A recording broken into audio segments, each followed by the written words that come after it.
नमस्कार मित्रों, मैं प्रियंका स्वागत करती हूँ आपका जीवन और आध्यात्म में। कैसे हैं आप सब मित्रों? भगवान के साथ में जो हमारा प्रेम है उसके आदान प्रदान के लिए हमें भगवान से संबंधित बहुत सारी जो वीडियो होती हैं उनको मैं आप लोगों के समक्ष लेके आती हूँ, जैसे कि आप लोग उनको सुने और उन बारे में और भी अच्छी अच्छी बातें जानें। तो आज मैं आप लोगों के लिए लेके आई हूँ माघ मास का जो महात्म है उसकी कथा। ये पहली कथा है। एक समय श्री सूत जी ने अपने गुरु जी व्यास जी से कहा कि गुरुदेव, कृपा करके आप मुझसे माघ मास का महात्म कहिए, क्योंकि मैं आपका शिष्य हूँ। व्यास जी कहने लगे कि रघुवंश के राजा दिलीप एक समय यज्ञ के स्नान के पश्चात पैरों में जूते और सुंदर वस्त्र पहनकर शिकार की सामग्री से युक्त कवच और शोभायमान आभूषण पहने हुए अपने सिपाहियों से घिरे हुए जंगल में शिकार खेलने के लिए अपनी नगरी से बाहर निकले। उनके सिपाही जंगल में शिकार के लिए मृग, व्यास, सिंह आदि जंतुओं की तलाश में इधर उधर फिरने लगे। उन में वनस्थली अत्यंत शोभा को प्राप्त हो रही थी। कहीं कहीं मृगों के झुंड फिरते थे, कहीं गीदड़ अपना भयंकर शब्द कर रहे थे, कहीं गैंडों का समूह हाथियों के समान फिर रहा था और कहीं वृक्षों के कटोरों में बैठे उल्लू अपना भयंकर शब्द सुना रहे थे। कहीं सिंहों के पदचिन्ह के साथ घायल मृगों के रक्त से भूमि लाल हो रही थी और कहीं दूध से भरी हनों वाली सुंदर भैंसों गायों को देखते फिर बन रहा था। कहीं पर सुगंधित पुष्प, हरी भरी लताएं वन की शोभा को बढ़ा रही थीं। वहीं बड़े बड़े पेड़ खड़े थे, जो कहीं पर उन पेड़ों पर बड़े बड़े अजगर और उनकी केचुलियां भी पड़ी हुई थीं।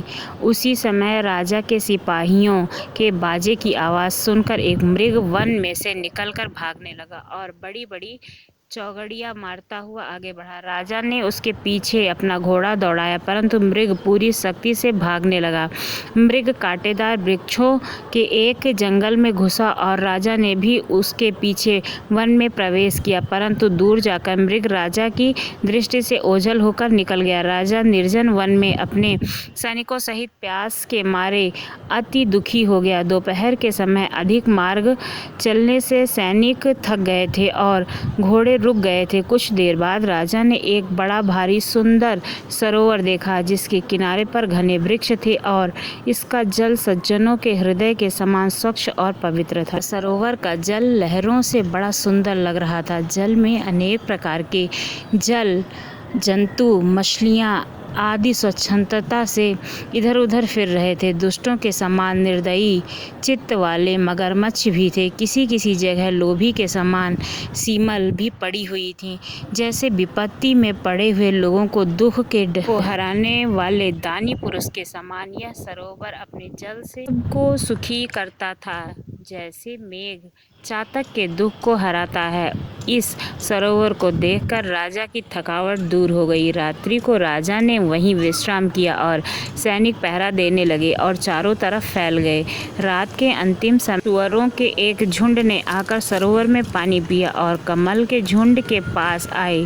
तब शिकारियों ने सावधान होकर सुअरों पर आक्रमण किया और उनको मारकर पृथ्वी पर गिरा दिया। उस समय सब शिकारी कोलाहल करते हुए बड़ी प्रसन्नता के साथ राजा के पास गए और राजा प्रभात हुआ देखकर उनके साथ ही अपनी नगरी की तरफ चल पड़ा, जिसका शरीर तपस्या और नियमों के कारण बिल्कुल सूख गया था, जो मृग छाला और वल्कल पहने हुए थे और नख, रोम तथा केश धारण किए हुए थे। राजा ने ऐसे घोर तपस्वी को देखकर बड़े आश्चर्य से उनको प्रणाम किया और हाथ जोड़कर वहां खड़े हो गए। तपस्वी ने राजा से कहा कि हे राजन, इस पुण्य शुभ माघ के इस सरोवर को छोड़कर तुम यहाँ से जाने को क्यों इच्छुक हो? तब राजा कहने लगे कि महात्मन, मैं तो माघ मास में स्नान के फल को कुछ भी नहीं जानता हूँ, कृपया कर मुझे विस्तार पूर्वक बताइए। राजा के ऐसे वचन सुनकर तपस्वी कहने लगा कि हे राजन, भगवान सूर्य बहुत शीघ्र उदय होने वाले हैं, इसलिए यह समय हमारे लिए स्नान का है। सो आप स्नान करके अपने घर को जाओ और अपने गुरु श्री वशिष्ठ जी से इस महात्मा को सुनो। यह कहकर तपस्वी सरोवर से स्नान करने के लिए चले गए और राजा भी विधि पूर्वक सरोवर में स्नान करके अपने राज्य को लौटा और रानिवास में जाकर तपस्वी की यह कथा रानी को सुनाई। तब सूत जी कहने लगे कि महाराज, राजा ने अपने गुरु वशिष्ठ जी से यह प्रश्न किया कि और उन्होंने क्या उत्तर दिया, सो सुनिए। व्यास जी कहने लगे, हे सूत जी, राजा दिलीप ने रात्रि को सुख में सोकर प्रातः स्नान ही अपने गुरु वशिष्ठ के पास जाकर उनके चरणों को छूकर प्रणाम करके तपस्वी के बताए हुए प्रश्नों को अति नम्रता से पूछा कि गुरुजी, आपने आचार, दंड, नीति, राज्य, धर्म तथा चारों वर्णों के चारों आश्रमों की क्रियाओं, दान और उनके विधान, यज्ञ और विधियों, व्रत, उनकी प्रतिष्ठा तथा भगवान विष्णु की आराधना अनेक प्रकार से तथा विस्तार पूर्वक मुझको बताई।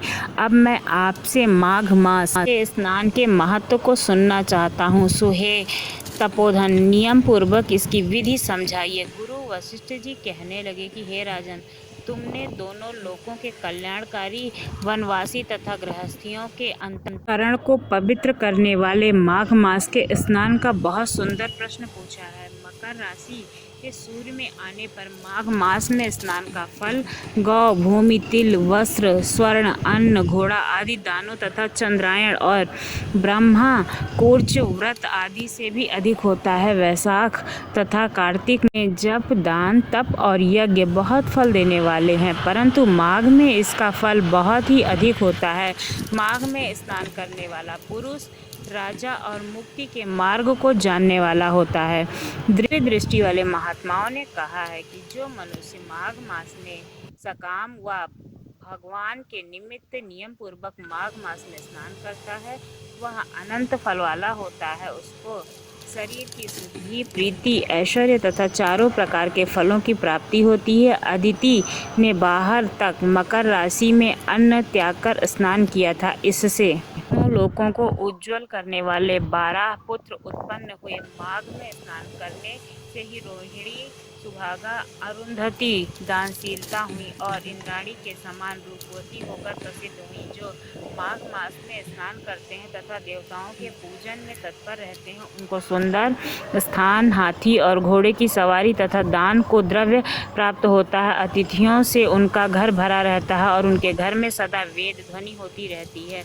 वह मनुष्य धन है जो माघ मास में स्नान करते हैं, दान देते हैं तथा व्रत और नियमों का पालन करते हैं और दूसरों के पुण्यों के क्षीण होने से मनुष्य स्वर्ग में वापस आ जाता है। परंतु जो मनुष्य माघ मास में स्नान करता है, वह कभी स्वर्ग से वापस नहीं आता है। इससे बढ़कर कोई नियम, तप, दान, पवित्र और पाप नाशक नहीं है।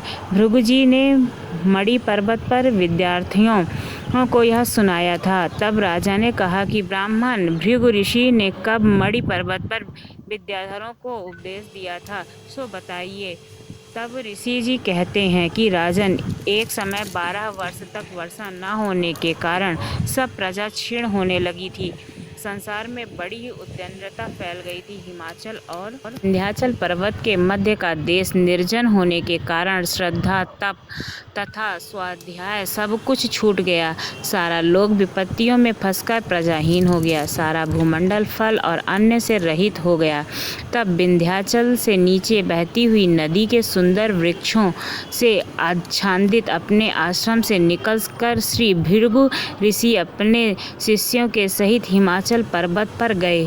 पर्वत की चोटी नीली और नीचे का हिस्सा सुनहरी होने से सारा पर्वत पीताम्बरधारी श्री भगवान के सदृश लगता था। पर्वत के बीच का भाग नीला और बीच बीच में कहीं कहीं सफ़ेद स्फटिक होने से तारों से युक्त आकाश और शोभा को प्राप्त हो रहे थे। रात्रि के समय वह पर्वत दीपकों की तरह चमकती हुई दिव्य औषधियों से पूरित किसी महल की शोभा को प्राप्त होता था। वह पर्वत शिखाओं पर बांसुरी बजाती और सुंदर गीत गाती हुई किन्नरियों तथा केले के पत्तों की पताकाओं से अत्यंत शोभा को प्राप्त कर रहा था। यह पर्वत नीलम, पन्ना, पुखराज तथा इसकी चारों लताओं से निकलती हुई रंग बिरंगी किरणों से इंद्रधनुष के समान प्रतीत होता था। स्वर्ण आदि सब धातुओं से तथा चमकते हुए रत्नों से चारों ओर फैली हुई अग्नि ज्वाला के समान शोभायमान थी।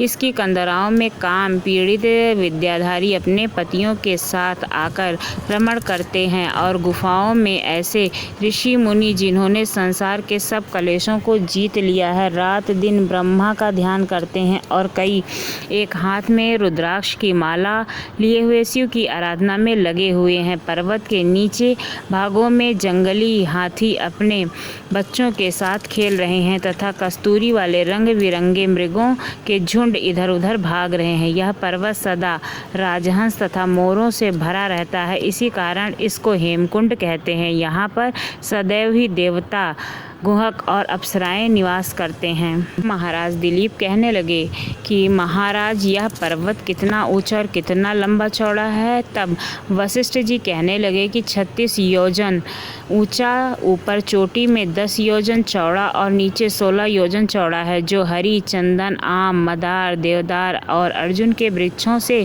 सुशोभित है। दुर्भिक्ष की दुखी होकर यह पर्वत और फल फूलों से परिपूर्ण देखकर भृगु वहीं रहे और यहाँ पर कंदराओं, वनों और उपवनों में बहुत दिनों तक तप करते रहे। इस प्रकार जब भृगु ऋषि वहाँ पर अपने आश्रम पर रह रहे थे तो एक विद्याधर अपनी पत्नी सहित उतरा। वे अत्यंत दुखी थे। उन्होंने भृगु ऋषि को प्रणाम किया और ऋषि ने बड़े मीठे स्वर से उन्हें कहा कि हे विद्याधर, तुम बड़े दुखी दिखाई दे रहे हो, इसका क्या कारण है। तब विद्याधर कहने लगा कि महाराज, पुण्य के फल को पाकर, स्वर्ग पाकर तथा देवतुल्य शरीर पाकर भी मेरा मुख व्याघ्र जैसा है। मेरे दुख और आसक्ति का यही एक कारण है। ना जाने किस पाप का फल है कि मेरे चित्त में व्याकुलता का दूसरा कारण भी सुनाइए। पत्नी अति रूपवती, मीठा वचन बोलने वाली, नाचने और गाने की कला में अति प्रवीण, शुद्ध चित्त वाली, सातों सुरों वाली, वीणा बजाने वाली, जिसके अपने कंठ में गाकर नारद जी को प्रसन्न किया था। नाना स्वरों के नाद से वीणा बजाकर कुबेर को प्रसन्न किया है। अनेक प्रकार के नाच ताल से शिव जी महाराज भी अति प्रसन्न और रोमांचित हुए। शील, उदार रूप तथा यौवन में स्वर्ग की कोई अप्सरा भी इस जैसी नहीं है।